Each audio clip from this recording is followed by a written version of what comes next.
des lésions au niveau de l'hymen, des déchirures au niveau des vêtements ou l'absence de vêtements. La situation est différente dans le cas de victimes survivantes. Il reste des cicatrices, il peut y avoir une grossesse qui a suivi le viol, il peut y avoir eu transmission d'une maladie sexuellement transmissible, parfois très grave. Et puis il reste tout ce qui est traces ou séquelles psychologiques.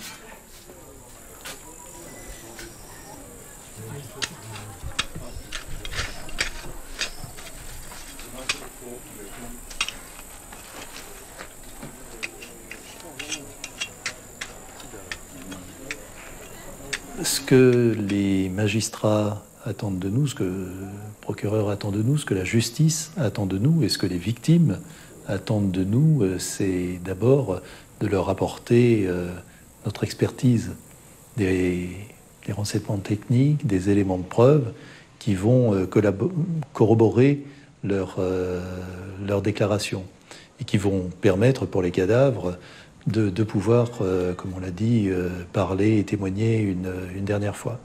Donc c'est vrai que cet aspect technique est au premier plan parce que la justice n'attend pas de nous des états d'âme. Ils attendent qu'on fasse notre travail et donc qu'on apporte notre contribution d'expert. Ceci étant, on ne peut pas faire abstraction de tout ce que ça représente. On ne peut pas penser aux histoires de ces personnes, on ne peut pas penser à leurs derniers instants. Et c'est vrai que quelquefois ça peut être lourd à supporter parce que en matière de crimes de guerre, de génocide, de crimes contre l'humanité, l'imagination humaine, et là c'est sans limite. Et le nombre ajoute encore, le nombre des victimes ajoute encore à l'horreur. Mais ceci étant, mes collègues et moi, mes confrères et moi, nous sommes là pour faire notre travail et du mieux qu'on le peut. So now I'll take you back to the event, which is the reason why we normally meet you and meet others. But I'll not bother you with the details. I only want to know what happened to you then, or what you can remember. When they came to my house, they were free. So while two of them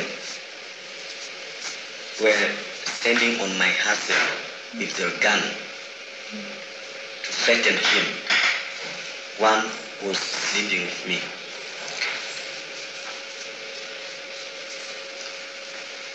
Right after what they did to me, I did not feel well. I had pain in my womb. And when I have my, how do you call that, masturbation? It's okay, can call it periods, yeah? I always feel dizzy. Pictures about the event, do they still come back when she's just okay, not that in sleeping? Est-ce que tu as écrit la photo ton asso?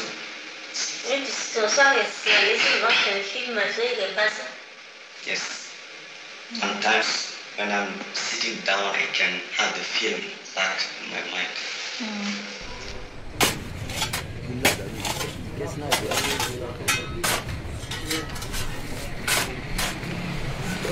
Est-ce que vous pouvez regarder là il y a du bois. Est-ce que ça ressemble à la caisse que vous aviez construite?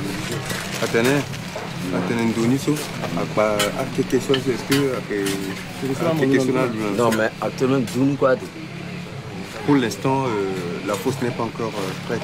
D'accord. Est-ce que je peux vous mesurer? Là, il est pas complet. Ok, et c'était jusqu'où à la tête? Ah, on lit tout Ah, mon on coin. lit. Merci beaucoup.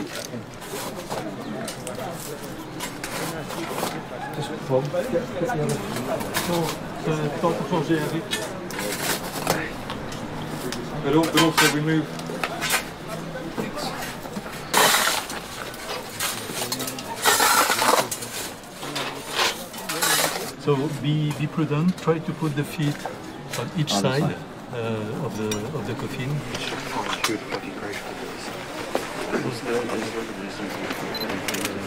Okay, thanks. Thanks. Before.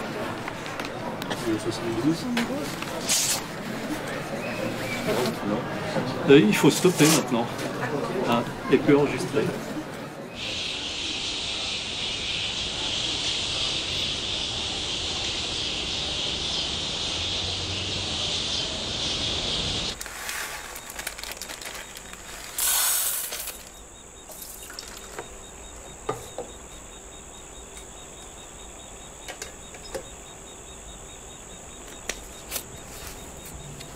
There are times when I have finished an interview and I have sleepless nights.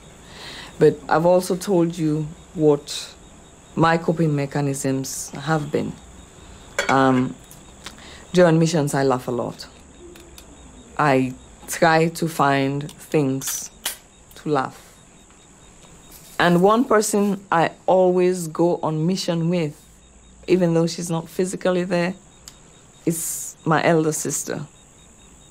I think of a lot of stupid and silly things that she's said, and I just crack up laughing. Even if I cannot sleep, I try to, think of other things and also just ask God for peace, so that even though I am awake, I'm not being troubled by the information that I've listened to the previous day, or I am not constantly seeing the face of the victim.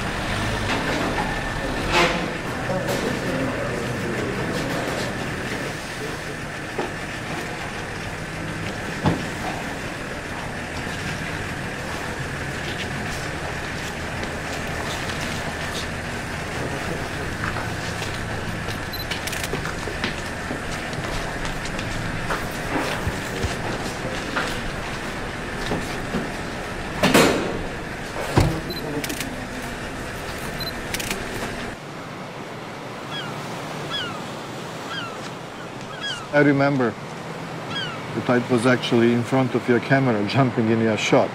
But I had to do my job, sorry. Yeah.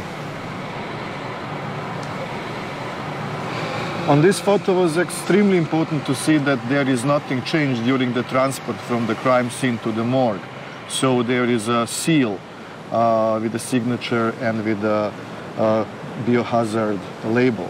And if the seal is not touched during the transport, it means that the body bag is not interrupted and nobody mess with the remains. Once when you finish your job, you go back to your hotel or you think about that, you think a lot. And yeah, it is changing. I think it's changing our lives a lot. We start thinking, at least I start thinking more in a sense that everything is relative. You don't know exactly what next day is bringing. So as I had the same experience in war in Bosnia, I learned not to plan too much in advance. Enjoy a moment, you know, be happy with the things that you have, appreciate what you have, appreciate your family, your love that is around you. Don't push too much because you don't know what's going to happen tomorrow. I was in the United States, I had the presentation about war crimes. And my wife told me, if you come back with a black, gray, or blue t-shirt, I'm gonna divorce you. So I go for a really good one. It's violent. So, yeah, just to make my wife happy.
It is accepted that Jean-Pierre Bemba Gombo, the former vice president of the Democratic Republic of Congo, previously was the head of the MLC, and that the MLC was called and went to the defense of a democratically elected government in the neighboring state.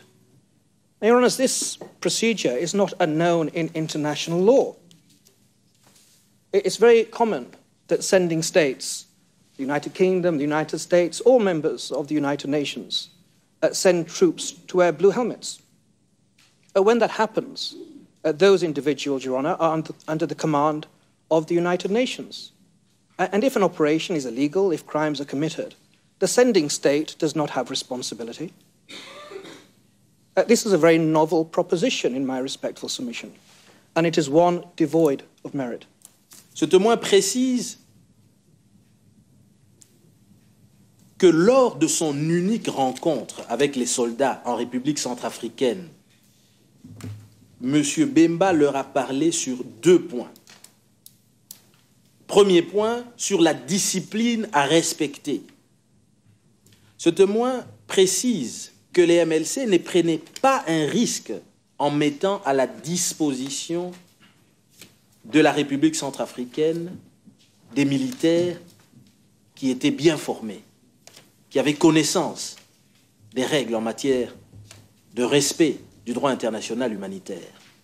Le code de bonne conduite était l'ouvrage de référence pour les soldats au combat dans les milieux de soldats congolais du MLC, comme il en est de la Bible.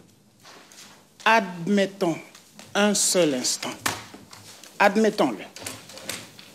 Admettons que les crimes aient eu lieu. Admettons que M. Bemba le savait. La question restera toujours posée, est-ce qu'il en est responsable? Comment, dès l'instant où le procureur reconnaît que c'est pour défendre un État souverain agressé que les troupes de Bemba ont fait leur